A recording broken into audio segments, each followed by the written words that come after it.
রাজনৈতিক নেতাকর্মী সহ দেশের সাধারণ নাগরিকদের দীর্ঘদিনের গণতান্ত্রিক সংগ্রামের ধারাবাহিকতায় বিগত 5ই আগস্ট 2024 তারিখ ছাত্র জনতার ঐতিহাসিক গণ আন্দোলনে বিজয়ের পরে আমরা নতুন বাংলাদেশের স্বপ্ন দেখেছিলাম।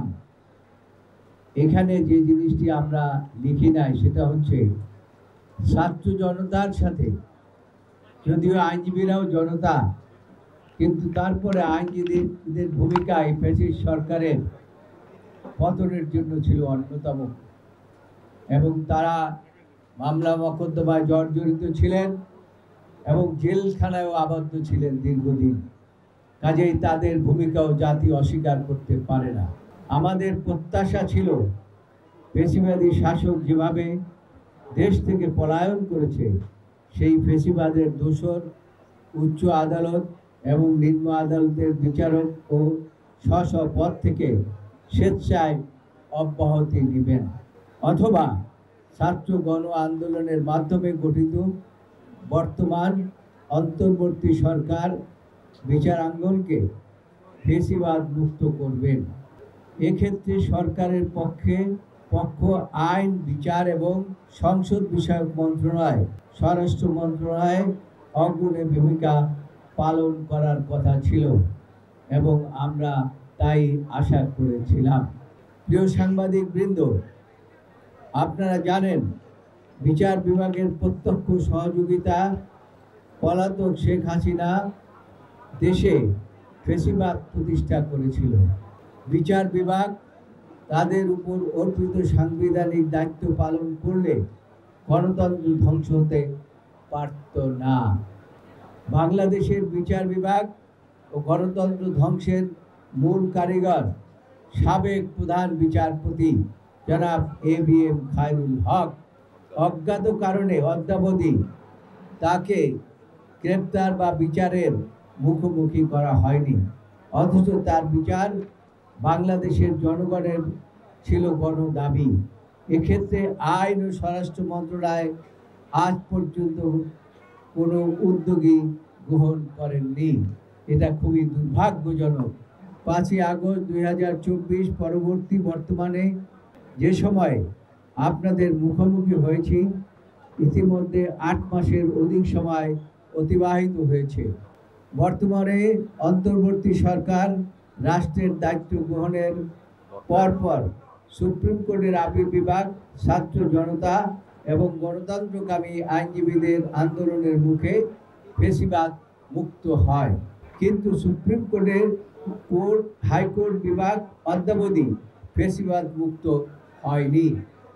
ইতিমধ্যে দুর্নীতিগ্রস্ত ও ফ্যাসিবাদী 12 জন বিচারপতিকে বিচার কার্য থেকে বিরত রাখার ঘটনা ঘটেছে। আমরা এই পদক্ষেপকে ইতিবাচক হিসাবে গ্রহণ করেছিলাম।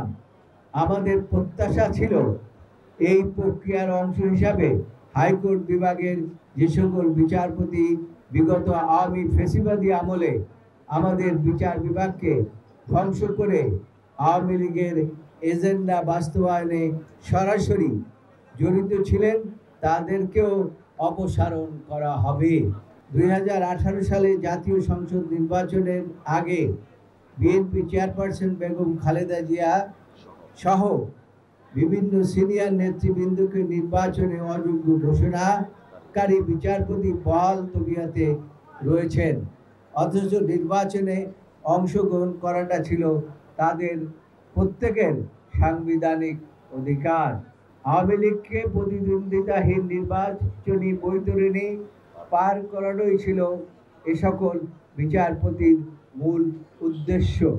পৃথিবীর সকল সভ্য দেশে কোনো নাগরিকের বাক স্বাধীনতা হরণ করা হয় না, অথচ এই সুপ্রিম কোর্টের হাইকোর্ট বিভাগের একাধিক বিচারপতি বিএনপির ভারপ্রাপ্ত চেয়ারম্যান জনাব তারেক রহমানের যে কোনো ধরনের বক্তব্য মিডিয়ায় প্রচারের উপর নিষেধাজ্ঞা আরোপ করেছিলেন। এই আরোপ করেছিলেন একজন বিচারপতি।